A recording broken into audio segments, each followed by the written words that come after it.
கோபம் கொண்டாள் கூறடா கண்ணா அவள் தேவை என்ன ஆசை என்ன கேளடா கண்ணா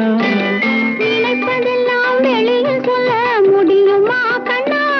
அதை நீ பிறந்த பின்பு கோர இயலுமா கண்ணா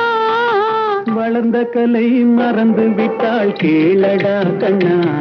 அவள் வடித்து வைத்த ஓவியத்தை பாரடா கண்ணா